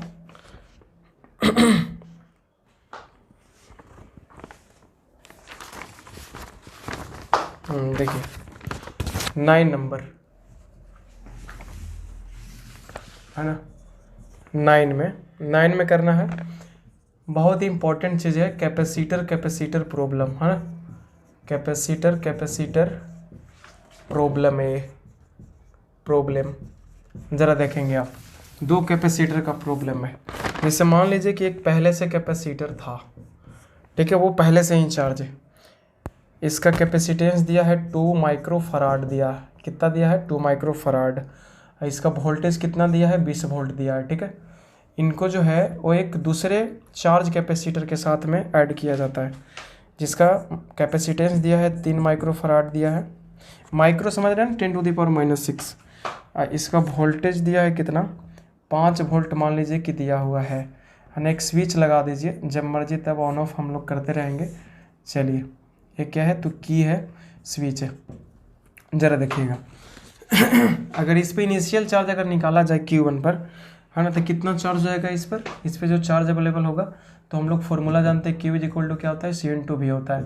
तो C का वैल्यू कितना है 2 है, 2 माइक्रो फराड है, ये कितना है, तो 20 दूना कितना आ जाएगा, 2 × 20 करेंगे तो कितना आ जाएगा, 20 दूना 40 माइक्रो कूलम आ जाएगा। और नीचे में कितना आ जाएगा, तो 5 तिया 15, है ना कितना आ जाएगा, ये Q2 हो जाएगा, ये क्या हो जाएगा Q1। ये 5 तिया कितना आ जाएगा, 5 × 3 करेगा तो 5 तिया 15 माइक्रो कूलम आ जाएगा। अब ज़रा देखिए इस पे जो चार्ज अवेलेबल था कितना था स्टार्टिंग में। हाँ ये भी बात बोला गया है कि ये जो है वो पॉजिटिव चार्ज है, ये पॉजिटिव वाला प्लेट है, ये नेगेटिव है, ये जो है वो पॉजिटिव वाला प्लेट है और ये क्या है, नेगेटिव वाला प्लेट है। ज़रा देखेंगे तो इस पे जो अभी चार्ज अवेलेबल था कितना था, 40, कितना था 40। अब ज़रा से हम लोग बात देखेंगे कि चार्ज का जो ट्रांसफ़र है वो कौन से कैपेसिटर से कौन से कैपेसिटर में होगा। तो हम लोग जानते हैं कि एनर्जी का ट्रांसफ़र या चार्ज का जो ट्रांसफ़र है वो हाई पोटेंशियल से हमेशा लो पोटेंशियल की तरफ होता है ना, हमेशा हाई पोटेंशियल से लो पोटेंशियल की तरफ होता है। तो ज़रा देखेंगे तो इसमें हाई पोटेंशियल जो है कितना है, ये वाला है 20 वोल्ट वाला हाई पोटेंशियल है, और लो पोटेंशियल कौन सा है, तो 5 वोल्ट वाला। 5 वोल्ट नहीं होगा शायद, कितना है, हाँ 5 वोल्ट ही है, कितना है 5 वोल्ट है। चलिए तो इसमें जो इस चार्ज का ट्रांसफ़र है वो 20 वोल्ट से किधर हो जाएगा, 5 वोल्ट की तरफ हो जाएगा, ठीक है। तो इधर से इधर में ट्रांसफ़र होना चालू होगा। तो जैसे मान लीजिए यहाँ से कि Q चार्ज जो है वो ऊपर वाले प्लेट से इस पर ट्रांसफ़र हो गया, कितना चार्ज, Q चार्ज। तो अभी इस पर कितना बचेगा, तो 40 पहले से था, तो 40 में से Q चला जाएगा तो इतना भी बच रहा होगा। अच्छा इस पर कितना था, तो 5 तिया 15 पहले से था, तो 15 और प्लस इस पर कितना हो जाएगा, 15 प्लस इधर से Q आ जाएगा तो 15 प्लस Q हो जाएगा। चलिए अब इधर देखिए, अब यहाँ से ये बैलेंस करने के लिए यहाँ से Q निकलना चालू करेगा, ठीक है। तो इस पर यहाँ से कितना था, 15 पहले से था, माइनस में, माइनस है ना, माइनस वाला प्लेट है तो -15 पहले से, -15 पहले से। यहाँ से जब Q निकल जाएगा तो इतना और इसमें घट गया। अच्छा इसमें पहले से कितना था, तो पहले से यहाँ पे -40 था, इस पर +40, इस पर -40 है ना। जब इधर से Q आ रहा है तो इसमें कितना हो जाएगा, तो +Q हो जाएगा। अब ज़रा से देखिए आप बैलेंस करके, तो ये देखिए इसका पूरा माइनस ए वाला है, इसका देखिए कि पूरा माइनस ए वाला है कि नहीं है।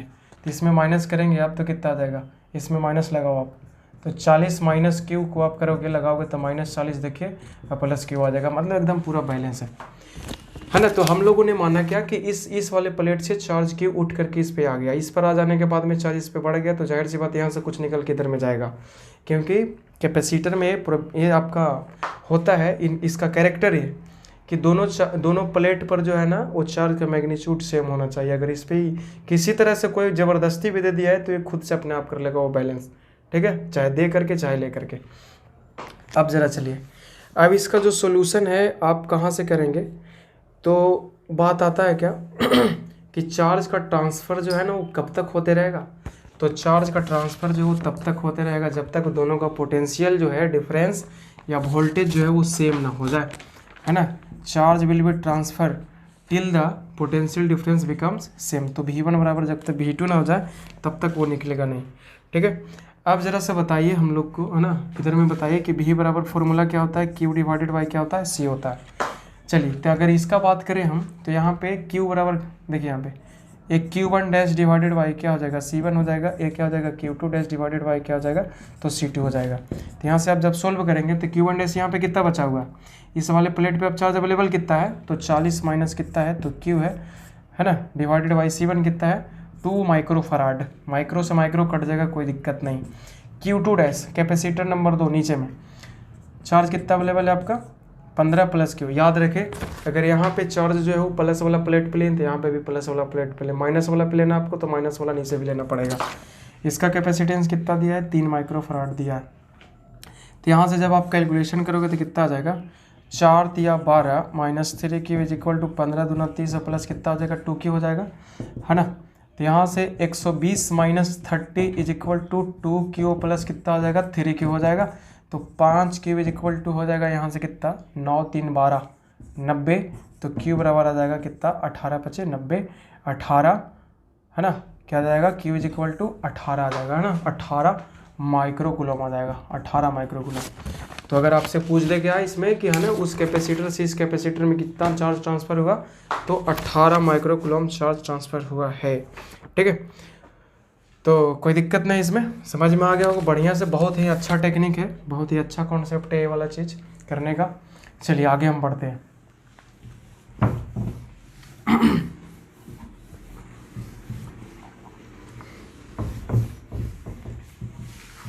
अगर वहाँ पे पोटेंशियल डिफरेंस निकालने के लिए भी बोलता तो निकाल लीजिए, क्या दिक्कत है, सबका वैल्यू पुट करके। 10 में अब हम लोग बात करते हैं चार्जिंग ऑफ ए कैपेसिटर के बारे में, है ना। कौन सा टॉपिक, 10वां नंबर है, charging of a capacitor. Charging of a capacitor, capacitor को चार्ज करेंगे, है ना। देखिए ज़रा से, इसका सर्किट जो होता है ना कुछ ऐसा होता है। रेजिस्टेंस डाला गया, एक कैपेसिटर सी है, ए आर है, नीचे से बैटरी लगा दिया गया, ठीक है, V वोल्ट का बैटरी। तो सबसे पहला पॉइंट इसमें जो है, पॉइंट नंबर 1 कि वर्क डन बाई जो बैटरी होता है इसमें, है ना, इस पे चार्ज मान लीजिए कितना स्टोर हो जाता है, Q हो जाता है, इस पे प्लस Q, इस पे कितना तो माइनस Q। तो इसमें जो वर्क डन बाई बैटरी होता है, वर्क डन बाई बैटरी जो होगा, आप लोग लिखते जाएगा पूरा डिटेल में ज़रा, वो हो जाता है कितना, ए होता है 1/2 CV स्क्वायर होता है, या तो फिर Q स्क्वायर डिवाइडेड बाई कितना होता है 2C होता है। Work done by battery, sorry थोड़ा मिस्टेक हुआ यहाँ पे। वर्क डन बाई बैटरी जो इसमें होता है ना, Q चार्ज सप्लाई किया है ना, तो W बराबर क्या हो जाएगा, VQ हो जाएगा, तो यहाँ से निकल के आ जाएगा ना Q स्क्वायर बाई C आ जाएगा, ठीक है। या तो आप पुट कर सकते हैं V इंटू Q हो जाएगा, है ना, V इंटू Q होगा, और V बराबर हम लोग क्या जानते हैं, Q डिवाइडेड बाई C जानते हैं, पुट करेंगे तो Q by C into Q करेंगे, देखिए फिर से आ जाएगा कितना, तो Q square divided by C आ जाएगा, वही चीज़ आ जाएगा। तो वर्क डन बैटरी क्या हो जाता है, तो यहाँ से Q स्क्वायर बाई C आ जाएगा। कैसे निकाला जाता है, तो W बराबर VQ से, है ना, बैटरी जो है वो Q चार्ज सप्लाई किया है इस तरह से, है ना, कितना वोल्टेज पे, तो V वोल्टेज पे, है ना। तो वर्क डन बाई बैटरी जो हो जाएगा इतना हो जाएगा VQ, या तो फिर बोल सकते हैं Q स्क्वायर बाई C बोलो आप, कोई दिक्कत नहीं है। इसमें जो एनर्जी स्टोर्ड बाई कैपेसिटर है, जैसे बैटरी जो है वो Q स्क्वायर बाई C काम किया, तो कैपेसिटर कितना एनर्जी स्टोर किया, ये बात हम लोग करते हैं। तो इसमें जो एनर्जी स्टोर्ड होता है ना, energy stored by capacitor, energy stored by capacitor जो हो जाएगा वो हो जाता है 1/2 CV स्क्वायर, या तो Q square divided by 2C। याद रखिएगा, जितना बैटरी काम करता है ना, उतना पूरा का पूरा जो है एनर्जी इसके द्वारा जो एनर्जी दिया जाता है वो पूरा स्टोर नहीं करता है, ये आधा खत्म हो जाता है इधर में। देखिए यहाँ पे इसने सप्लाई किया कितना, Q स्क्वायर बाई C, लेकिन ये जो है Q square by 2C store किया, मतलब आधा पता नहीं कहाँ गया, वो आधा हीट वेट में चला गया, ठीक है। तो अगर हम C में बात करें हीट जनरेशन के बारे में, है ना, किसके बारे में, हीट जनरेशन के बारे में बात करें, हीट जनरेशन के बारे में, तो हीट जनरेशन बराबर क्या हो जाएगा, energy supplied by battery minus stored by capacitor.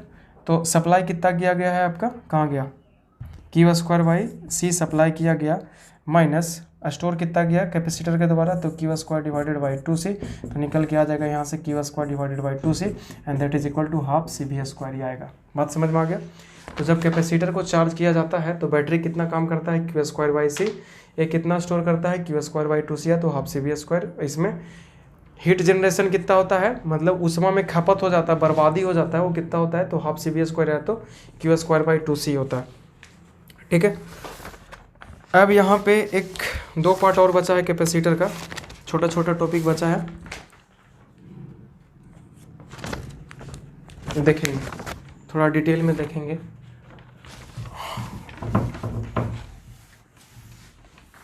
हम लोग बात करते हैं अब RC सर्किट के बारे में, ठीक है।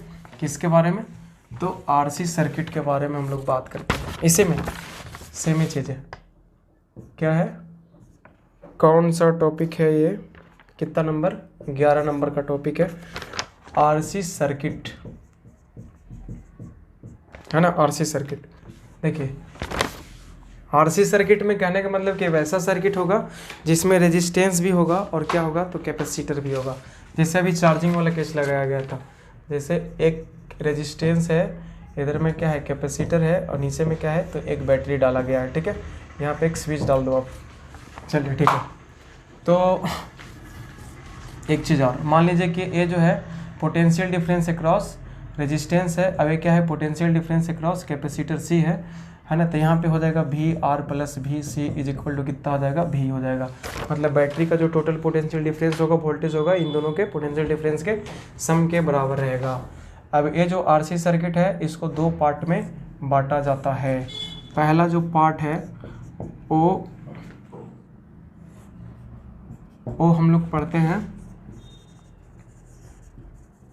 चार्जिंग ऑफ ए कैपेसिटर, है ना। क्या पढ़ते हैं, चार्जिंग ऑफ ए कैपेसिटर पढ़ते हैं। और दूसरा जो इसमें टॉपिक है, ये पहला नंबर का है, अब ये क्या है दूसरा, इसमें हो जाएगा क्या, डिस्चार्जिंग ऑफ ए कैपेसिटर इसमें पढ़ेंगे, है ना। डिस्चार्जिंग ऑफ ए कैपेसिटर पढ़ेंगे, ठीक है।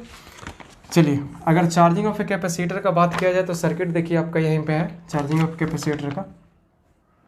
चलिए, इसमें जो है ना वो निकल के आता है Q इज इक्वल टू, है ना। इसमें जो Q निकल के आता है वो Q इज इक्वल टू हो जाता है, ये टाइम का फंक्शन होता है इस पे चार्ज, मतलब जो चार्ज होता है ना, इन्हें कि जोड़ दिए एक बाई चार्ज हो गया, ऐसा कुछ नहीं है। चार्ज होने में समय लगेगा, कुछ हीट जनरेशन होगा, सब कुछ होता है, प्रोसेस वाइज होता है। तो यहाँ से निकल के आता है, डिराइव करके आता है ये चीज़, है ना। डिटेल में जाके कॉपी में देखें, अगर सेटिस्फेक्शन नहीं मिल रहा है तो इतना देख करके, तो ये हो जाता है Q maximum into 1 minus e to the power minus t divided by क्या हो जाता है, RC हो जाता है, समझे ना। तो ये जो है this is the instantaneous charge on the plate of a capacitor, ठीक है। चलिए, अब देखिए कोई डिस्चार्ज कैपेसिटर था, उसको चार्ज कर रहे हैं, तो धीमे धीमे चार्ज जो है वो क्या होगा, बढ़ते जाएगा। इसका अगर डायग्राम ग्राफ अगर बनाएंगे आप, तो ग्राफ जो है इसका ऐसा चलेगा, इधर में T है ना, इधर में आपका क्या है तो Q है, तो इसका जो ग्राफ है इस तरह से वो चलेगा, है ना, इस तरह से वो चलेगा, इन्फिनिटी को ना जा करके क्या करेगा, वो अप्रोच करेगा। इसमें एक आता है, देखिए यहाँ पे ये जो RC है ना, RC यहाँ पे टाउ एक टर्म है, टाउ है, टाउ RC, है ना, इसको टाउ बोला जाता है। और टाउ को हम लोग कहते हैं क्या, टाइम कांस्टेंट कहते हैं। क्या कहते हैं, टाइम कांस्टेंट कहते हैं, जिसका यूनिट क्या होता है, तो सेकंड हो जाएगा यूनिट, है ना। टाइम कांस्टेंट का क्या होता है, सेकंड। ये VBI है, आपको MCQ में ये चीज़ पूछेगा टाइम कांस्टेंट के बारे में। तो इसमें एक बोला जाता है क्या कि एक टाइम कांस्टेंट में जो कैपेसिटर है जिसको हम चार्ज कर रहे हो कितना % चार्ज हो जाएगा एक टाइम कांस्टेंट में, मतलब कि T बराबर RC। सर्किट में R दिया रहेगा, C दिया रहेगा, कैलकुलेट करके गुना करके निकाल लीजिएगा, तो टाउ का कुछ वैल्यू आएगा 2 4 5 ऐसे कुछ आएगा। तो उतना समय में जो है कैपेसिटर उस सर्किट में वो कितना % चार्ज हो जाएगा, है ना। तो यहाँ से निकल के आता है when T is equal to tau, है ना, tau is equal to RC। तो ये जो आता है ये आपका आ जाता है अपने मैक्सिमम वैल्यू का आ जाता है 63%। कितना %? 63% आ जाता है, समझे ना। एक टाइम कांस्टेंट में जो ये जो चार्ज होता है कैपेसिटर कितना आ जाता है, तो 63% ऑफ Q मैक्सिमम हो जाता है, समझे ना। अच्छा, याद रखिएगा कि कोई भी कैपेसिटर 100% चार्ज नहीं होता है, वो 99.9999 ऐसे करके वो रहेगा ही, है ना, नहीं पूरा डिस्चार्ज होगा। चलिए, अब हम लोग यहाँ से आगे चलते हैं। यहाँ पे अगर करंट आपको निकालना होगा, करंट I, तो I बराबर होता है क्या, dq डिवाइडेड बाई dt। जब इस वाली इक्वेशन को आप डिफ्रेंशिएट करोगे तो मिल जाएगा क्या यहाँ से, है ना, I maximum into e to the power कितना मिलेगा, -t डिवाइडेड बाई, ऊपर में ही है t डिवाइडेड बाई कितना, RC। इसका जब आप ग्राफ देखोगे तो इसका जो ग्राफ होगा वो कुछ इस तरह से चलेगा, है ना। इसका जो ग्राफ होगा वो कुछ इस तरह से, यहाँ से ये चलेगा, ऊपर से इस तरह से चलेगा ये, समझे ना। मतलब कि t बराबर 0 समय पर एक करंट I है, t बराबर 0 समय पे जो करंट है इसमें एकदम मैक्सिमम फ्लो होगा। जैसा जैसा समय बढ़ता जाएगा वैसे वैसे इसमें जो करंट है सर्किट में वो घटते जाएगा। एक समय ऐसा आएगा कि जब कैपेसिटर चार्ज होने को रहेगा पूरा, तब करंट उसमें फ्लो होने के लिए बंद हो जाएगा पूरा का पूरा, ठीक है, समझे ना। चलिए, तो ये जो है वो आपका हो गया क्या, चार्जिंग के बारे में हो गया। एक चीज़ और छूट रहा है यहाँ पे अगर वन टाइम कांस्टेंट में अगर पूछे कि उस समय कितना करंट बह रहा होगा जब ये 63% चार्ज हो चुका था, तो यहाँ से कैलकुलेट कीजिएगा आप, तो T बराबर RC यहाँ पे पुट कीजिएगा ना, तो है ना, T बराबर RC से RC कटेगा, तो I इज इक्वल टू आ जाएगा कितना, I मैक्सिमम इंटू ई के पावर कितना, -1। I बराबर जानते हैं ना, I मैक्सिमम, और ये जो नेपियर कांस्टेंट 2.7138 2.7, है 2.718। यहाँ से जब एक वैल्यू पुट कीजिएगा है ना, तो यहाँ से निकल के आ जाएगा 0.37 इंटू कितना आ जाएगा, ये आई मैक्सिमम आ जाएगा। ठीक है, तो एक करने के बाद में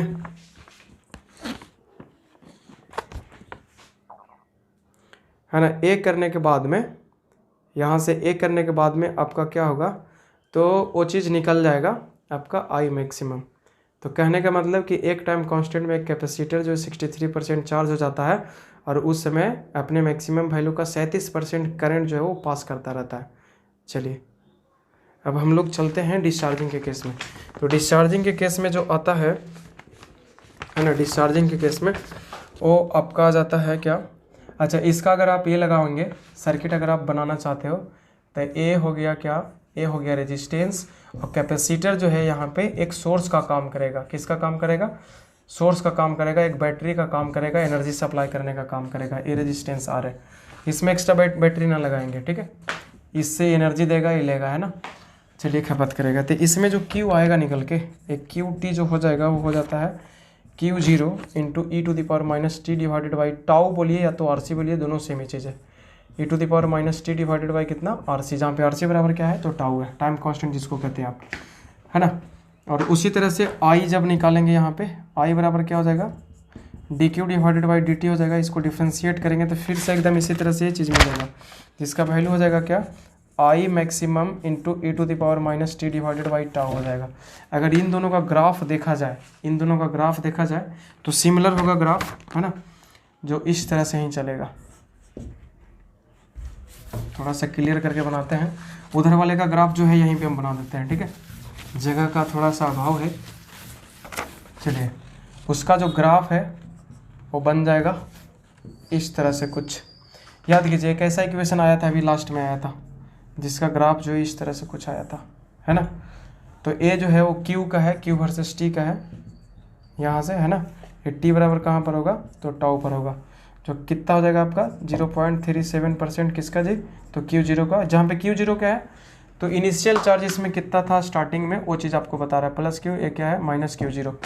Q0 जो है वो क्या है, वो कैपेसिटर, जब उस पर डिस्चार्ज नहीं किया गया था उसको, तो उस समय का वो चार्ज अवेलेबल है, जब सर्किट में उसको नहीं जोड़ा गया था। उसके बाद जब I वर्सेस T बनाया जाए तो ये भी चीज़ जो है कुछ इसी तरह से आएगा। ठीक है, जो इसमें बताएगा क्या कि ये जो है ना, ये जो है 63% जो है वो टाउ टी बराबर टाउ टाइम में वो डिस्चार्ज हो चुका है, और उस समय इसमें जो है वो 37% जो है अपने मैक्सिमम वैल्यू का है, अपने मैक्सिमम वैल्यू का करंट जो इसमें बह रहा है। यहाँ पे एक नोट पॉइंट हम लिखाना चाहेंगे, है ना, चार्जिंग और डिस्चार्जिंग के केस में ज़रा देखेंगे उसको, कि अगर कोई कैपेसिटर टी बराबर टाउ टाइम में देखा जाए, है ना, तो एक केस किसका है, चार्जिंग का केस है, और दूसरा केस किसका है, तो डिस्चार्जिंग का केस है। किसका केस है, डिस्चार्जिंग का, है ना। तो चार्जिंग का केस बोला जाए, है ना, देखिए यहाँ पे इन वन टाइम कांस्टेंट, कहने का मतलब कि टी बराबर टाउ बराबर RC में, है ना, कैपेसिटर जो है वो क्या हो जाएगा, 63% चार्ज हो जाएगा। क्या हो जाएगा, 63% क्या हो जाएगा, चार्ज हो जाएगा। कहने का मतलब कितना और बच रहा है, 37 और बच रहा होगा, और उसी समय करंट जो है वो अपने मैक्सिमम वैल्यू का, है ना, 37% ऑफ आई मैक्सिमम जो है वो बह रहा होगा। उस समय का बात बोल रहा है ना। आई मैक्सिमम कहना है जो क्या कर रहा होगा, फ्लो हो रहा, है ना, होता या हो रहा होगा, जो भी बोलिए, होता है, समझे। वही चीज़ अगर इसमें बोला जाए तो इसमें किसमें, in one time constant, in one time constant में अगर बात किया जाए, मतलब टी बराबर टाउ बराबर कितना में, RC में, तो कैपेसिटर जो है वो अपने मैक्सिमम वैल्यू का 63% जो है वो डिस्चार्ज हो जाता है ना। क्या हो जाता है, डिस्चार्ज हो जाता है। तो बचा और क्या, डिस्चार्ज होने का 37% उसके पास और चार्ज बच रहा है। या तो उस समय आप बोल सकते हो क्या कि 37% जो है वो आई मैक्सिमम का है, अपने मैक्सिमम वैल्यू का जो करंट है वो क्या कर रहा है, करंट जो है वो क्या कर रहा है, तो फ्लो कर रहा है ना, क्या कर रहा है, फ्लो कर रहा है। ये जो बात था इंपॉर्टेंट बात था, काफ़ी इंपॉर्टेंट बात है ना। अगर इनको आप डिटेल में पढ़ना चाहते हो तो थ्योरी कॉपी में जा करके देखें, बहुत ही डिटेल में बताया गया है, ठीक है। इसका क्लास जो है वो 4 से 5 क्लास चला था शायद, तो जा करके देखें, बहुत ही डिटेल में बताया गया है चार्जिंग डिस्चार्जिंग का। चलिए ठीक है, आगे में चलते हैं। एक टॉपिक इसमें और बचा कैपेसिटर में, जिसका नाम क्या है, डाइलेक्ट्रिक, और बोर्ड के पॉइंट व्यू से बहुत ही ज़्यादा इम्पॉर्टेंट है। This is very very important, है ना, फॉर बोर्ड एग्जामिनेशन। जिसका नाम क्या है, डाइलेक्ट्रिक नाम है। क्या नाम है इसका, डाइलेक्ट्रिक नाम है, डाइलेक्ट्रिक मटेरियल। देखिए तो अब हम लोग जानेंगे क्या कि डाइलेक्ट्रिक मटेरियल जो है वो आखिरकार है क्या, ज़रा देखेंगे इसका ज़रूरत जो है वो क्यों पड़ गया डाइलेक्ट्रिक मटेरियल का आखिरकार। देखिए ये था क्या, आपका पैरेलल प्लेट कैपेसिटर था जिस पे प्लस चार्ज था, है ना, और इस वाले पे क्या चार्ज है, तो माइनस चार्ज है। इस पे प्लस क्यू चार्ज है, इस पे कितना चार्ज है, तो माइनस क्यू चार्ज है ना। अब ज़रा से देखेंगे, ये प्लेट पे अपोजिट चार्ज होने की वजह से इनके बीच में अट्रैक्शन होगा, एकदम होगा, बहुत ज़बरदस्त अट्रैक्शन होगा। तो अगर इनको कुछ सपोर्ट प्रदान ना किया जाए तो हमको लगता है कि ये प्लेट जो है वो उतना दूरी पे रह नहीं पाएगा, एक दूसरे में क्या हो जाएगा, वो टच कर जाएगा और फिर मतलब ख़त्म हो जाएगा वो कैपेसिटर। तो कहने का मतलब कि अंदर में एक सपोर्ट देना बहुत ही ज़रूरी है जो उन दो प्लेटों को सटने से बचा दे। अच्छा, तो एक बात यहाँ पे डिपेंड कर गया, मतलब ज़रूरत पड़ा। दूसरा बात जो है, हम लोग जानते हैं कि कैपेसिटेंस जो होता है वो पैरेलल प्लेट कैपेसिटी का A epsilon 0 divided by D और इनटू क्या होता है, तो के बोलिए या तो फिर एप्सिलॉन आर बोलिए, A epsilon 0 divided by D into कितना हो जाएगा, ये एप्सिलॉन आर हो जाएगा। तो हम लोग को मालूम है कि अरे यार, अगर बीच में अगर मटेरियल जो है यहाँ पे कुछ ऐसा भरा जाए जिसमें के का वैल्यू जो है वो 1 से ज़्यादा है, अगर एयर रहता है या तो वैक्यूम रहता है जिसका वैल्यू के का वैल्यू कितना होता है 1, तो बोल रहा अंदर में कि एक ऐसे मटेरियल भरो आप कि जिसका के का वैल्यू या तो एप्सिलॉन आर, जिसको रिलेटिव परमिटिविटी या डाइलेक्ट्रिक कांस्टेंट कहते हैं, उसका वैल्यू मोर देन 1 हो, है ना। तो क्या करेगा, वो प्लेट को भी सटने से बचा देगा, इसका कैपेसिटेंस भी बढ़ा देगा। तो यहाँ पे दो फ़ायदा है। तो हम लोग यहाँ पे क्या करेंगे कि अंदर में एक मटेरियल भरा जाएगा, है ना, अंदर में क्या भरा जाएगा, एक मटेरियल भरा जाएगा, और ये मटेरियल जो होगा वो होगा नॉन कंडक्टिंग नेचर का होना चाहिए। क्या होना चाहिए, नॉन कंडक्टिंग नेचर का होना चाहिए, नहीं तो क्या होगा, दिक्कत हो जाएगा। फिर अगर नॉन कंडक्टिंग नहीं रहेगा तो फिर क्या होगा, टकरा जाएगा ना, फिर वो ख़त्म हो जाएगा, पूरा कैपेसिटर ही ख़त्म हो जाएगा। तो याद रखें, जैसे आपको कोई बोलेगा क्या कि के का सबसे ज़्यादा वैल्यू जो होता है वो मेटल का होता है, तो डाल देंगे आप मेटल अंदर में, बोलना नहीं मेटल क्यों डालेंगे, मेटल डाल देंगे तो एक टकरा करके शॉर्ट सर्किट होकर के ख़त्म हो जाएगा, समझे। तो मेटल आपको नहीं डालना है, लेकिन हाँ एक ऐसे मटेरियल को डालें जिसका के का वैल्यू क्या है, तो ज़्यादा है। हमें ये नहीं बोल रहे हैं कि इन्फिनिटी है, इन्फिनिटी का ज़रूरत नहीं है ना।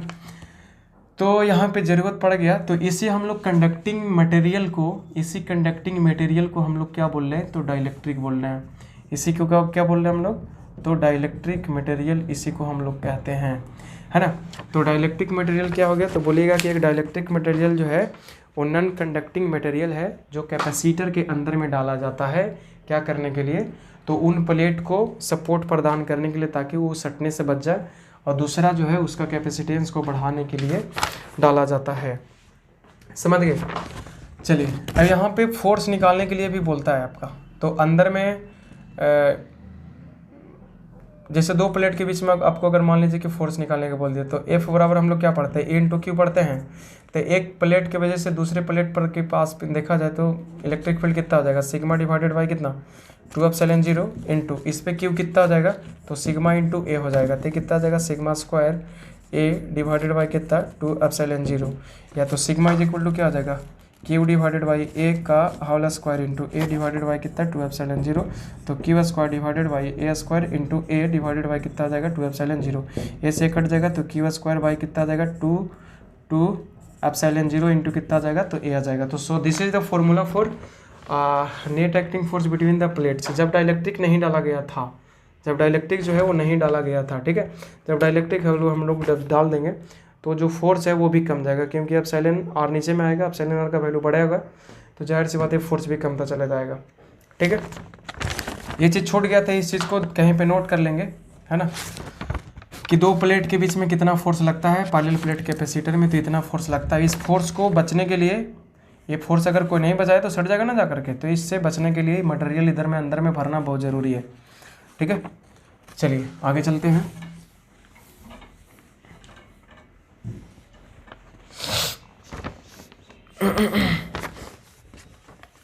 एक यहाँ पे रिलेशन आपको बताया गया होगा इलेक्ट्रोस्टैटिक्स में कि जो एप्सिलॉन होता है वो एप्सिलॉन 0 इंटू एप्सिलॉन आर के बराबर होता है। यहाँ पे एप्सिलॉन आर को हम लोग क्या बोलते हैं, तो के बोल रहे हैं इसको, डाइलेक्ट्रिक कांस्टेंट। तो एप्सिलॉन इज इक्वल टू क्या आ गया, एप्सिलॉन 0 इंटू क्या आ गया, के आ गया।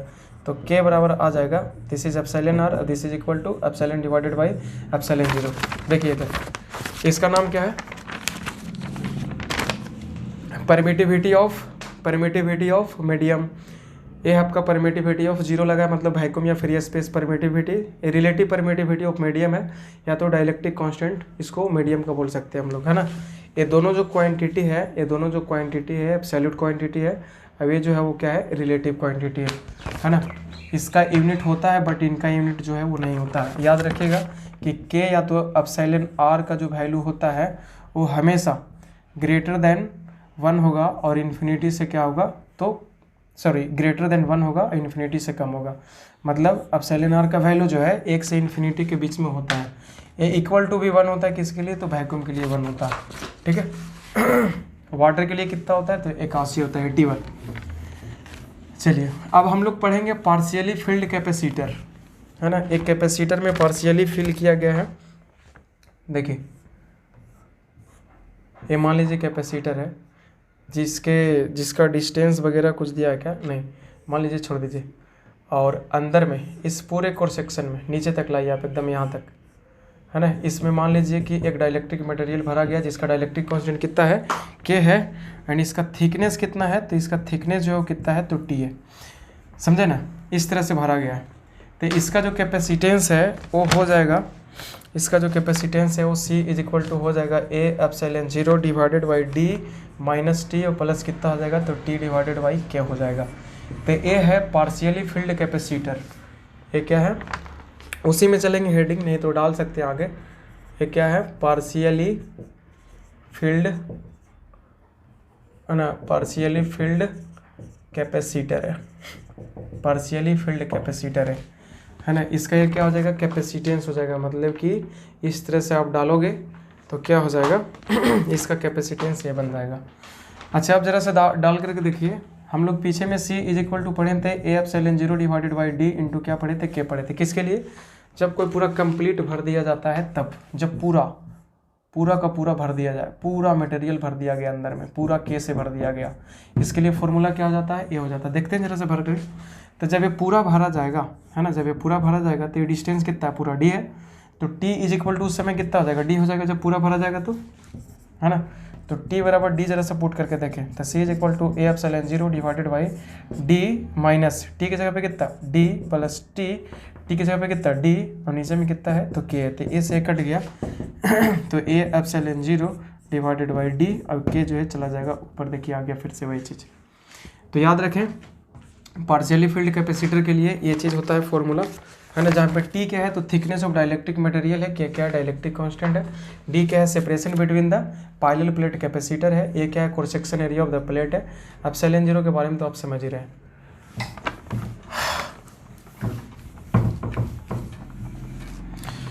छोटा सा चीज़ और बचा है, इसमें छोटा छोटा एक न्यूमेरिकल आता है, मैं भी जैसे मान लीजिए कि ऐसा कैपेसिटर भरा हुआ है, इस तरह से कैपेसिटर को भर दिया गया। मान लीजिए एक कैपेसिटर है ना, इनको इस तरह से भरा गया।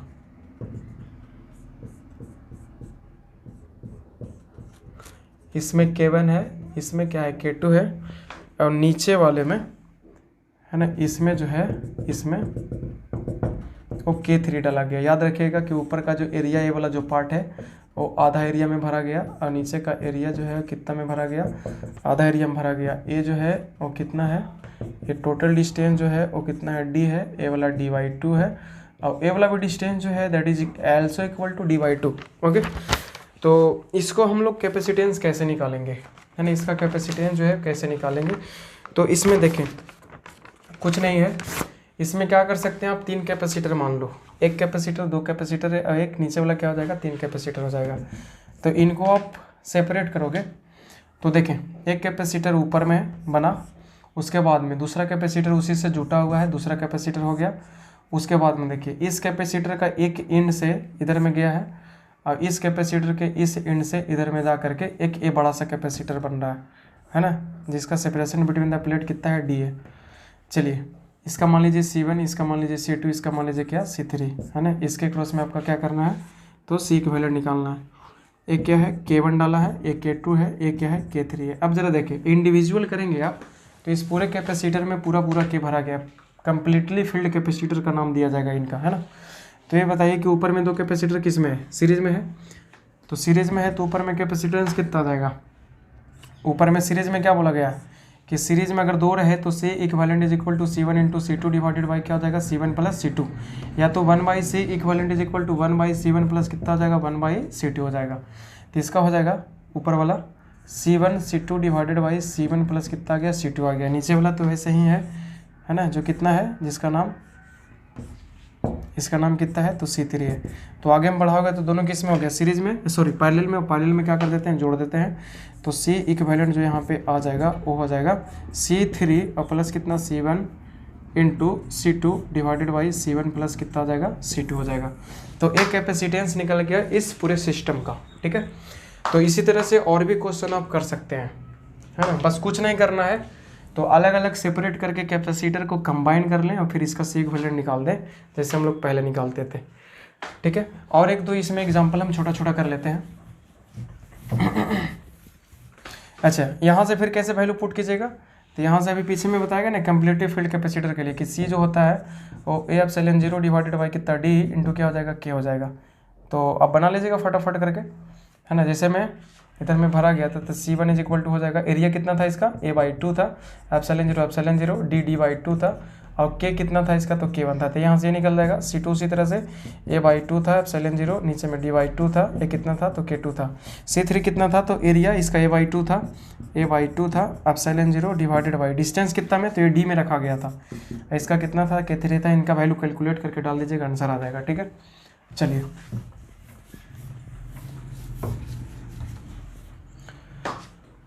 अब हम लोग देखते हैं इसमें कुछ और एग्जांपल करते हैं। जैसे में आप कर सकते हो क्या, जैसे में मान लीजिए कि ऐसा कैपेसिटर है, ठीक है, और इसमें ऐसे भरा गया है, इसमें K1 पूरा भरा, इसमें K2, ये पूरा मिडिल से कर लो आप, बोर्ड है, IIT का एग्ज़ाम नहीं हो रहा है ना। एक क्या है K3 है, क्या है K4 है। ये पूरा एरिया कितना है, A है, तो इसको आधा में भरा जाएगा तो A/2, नीचे में भी कितना हो जाएगा, A/2 हो जाएगा। ए वाला डिस्टेंस कितना है, तो टोटल D था तो ये D/2 हो जाएगा, and this is also D/2, है ना। सिमिलरली ये नीचे वाला भी कितना हो जाएगा, D/2 हो जाएगा, है ना। उसी तरह से ए भी कितना हो जाएगा, D/2 हो जाएगा। अब आप बताओ कि इसमें कितने कैपेसिटर आ गए हैं, 4 कैपेसिटर आ गए हैं, है ना। चारों के चारों कम्प्लीटली फुल है ना, फुलफिल है।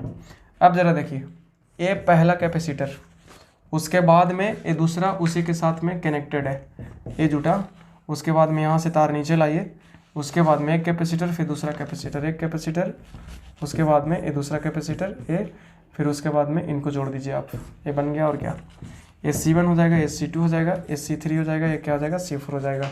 अब आप निकाल लो आराम से, दो सीरीज में है, सीरीज में तो नीचे वाला क्या हो जाएगा, यहाँ वाला, ये दोनों सीरीज में तो ऊपर में गुना नीचे में जोड़ते, C1 C2 divided by C1 plus C2, एक कैपेसिटर बन गया, और नीचे में एक कैपेसिटर और रहेगा, है ना, सॉरी। तो इसका कैपेसिटेंस कितना आ गया, C1 C2 divided by C1 plus C2, नीचे वाला का कितना आ जाएगा, C2 C4 divided by C2 plus C4, है ना। उसके बाद में ये दोनों पैरेलल में है तो दोनों को जोड़ देंगे, तो C equivalent is equal to कितना आ जाएगा, दोनों को जोड़ दीजिए, तो C1 C2 divided by C1 plus C2, और प्लस में कितना आ जाएगा, C2 C4 डिवाइडेड बाई कितना आ जाएगा, C2 प्लस C4 हो जाएगा। चलिए हो गया काम। अच्छा, और भी इसमें अगर बोर्ड में अगर ऐसा क्वेश्चन आता है, बन जाएगा ना, वैल्यू निकाल लीजिएगा। निकाल जाएगा ना कि नहीं निकलेगा, जिस तरह से हमने पीछे में निकाला था। जैसे आपको C1 यहाँ से निकालना था, C1 बराबर क्या हो जाएगा, ए एप्सिलॉन 0 डिवाइडेड बाई, यहाँ देखिए C का फॉर्मूला होता है A epsilon 0 divided by D into कितना होता है, के होता है। ए का वैल्यू कितना है 1 के लिए, ए डिवाइडेड बाई 2, एप्सिलॉन 0 सरकारी चीज़ है, के कितना है इसके लिए तो K1 है, डी कितना रखा गया इसके लिए तो D/2 रखा गया। इसी तरह से सब निकाल करके डाल करके भर दीजिएगा, कैलकुलेट करके आंसर आ जाएगा। चलिए अब इसमें देखिए, इसमें KCL KVL पढ़ा जाता है, लेकिन ये चीज़ हम लोग पढ़ेंगे अगले चैप्टर में पढ़ेंगे, ठीक है। किसमें, करंट इलेक्ट्रिसिटी में, क्योंकि दोनों चीज़ जो सेम ही है, बस यहाँ पे कैपेसिटर है, वहाँ पे क्या है तो रेजिस्टेंस है। KCL KVL जिसको किरचॉफ्स लॉ कहते हैं। व्हीटस्टोन ब्रिज इसमें काम आएगा। तो व्हीटस्टोन ब्रिज में ऐसा बात बोला जाता है,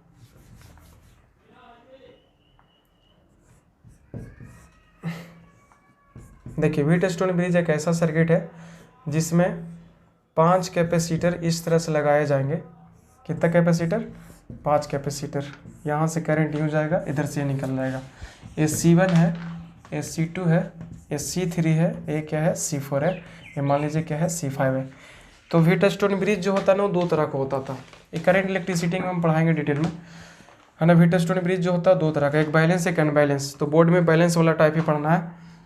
तो बैलेंस वाला टाइप में क्या पढ़ते हैं हम लोग, इसको हम लोग ब्रिज मानते हैं, ठीक है। ये जो है ब्रिज है, पुल है, पुल के इस साइड ऊपर डिवाइडेड बाई नीचे, ऊपर डिवाइडेड बाई नीचे वाला, तो C1 divided by C3 is equal to, अगर हो जाए पुल के उस साइड का रेशियो, ऊपर वाला डिवाइडेड बाई नीचे वाला, है ना। तो बोला जाता है क्या कि इस पॉइंट का, मान लीजिए पॉइंट A है, ये क्या है पॉइंट B है, इन पॉइंट का पोटेंशियल जो है वो सेम हो जाता है। मतलब जितना पोटेंशियल यहाँ मिलेगा उतना पोटेंशियल यहाँ मिलेगा। तो ये बताइए कि इससे करंट पास करेगा, चार्ज पास करेगा ना, क्योंकि चार्ज या करंट उसी है ना सभी पास करता है जब पोटेंशियल डिफरेंस मिलता है 2 पॉइंट के क्रॉस में तब। तो ये जो होगा वो क्या हो जाएगा, यूजलेस हो जाएगा। सर्किट में यूज होता है ये चीज़। अब जरा देखिए, ए वाला दोनों जो था, जब ए वाला था मान लीजिए कि इससे बहता है ना, C5 से बहता, तो आप हम इस सर्किट को डायरेक्ट सोल्व नहीं कर सकते, ठीक है। लेकिन जब इससे नहीं बह रहा, इसका मतलब क्या है कि ये दोनों तो सीरीज में हो गया। अब सीरीज में हो गया तो दोनों सोल्व कर लीजिए, ये दोनों सीरीज में, तो ऊपर में एक बन जाएगा, नीचे में एक बन जाएगा, है ना।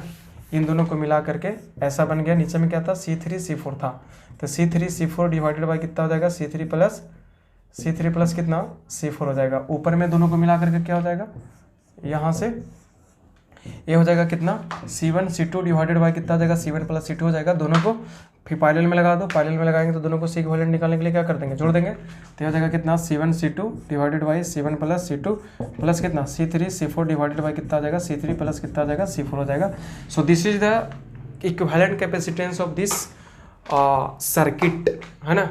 तो ये चीज़ यूज होगा, है ना, कब होगा, जब है ना जो सर्किट है वो बैलेंस्ड रहे। बैलेंस्ड व्हीटस्टोन ब्रिज का एग्जांपल रहेगा तब, है ना। बैलेंस में क्या करते हैं, ब्रिज के इस साइड रेशियो और उस साइड रेशियो दोनों बराबर होना चाहिए, तभी हम लोग उसको बीच वाले को एलिमिनेट कर सकते हैं, ठीक ना।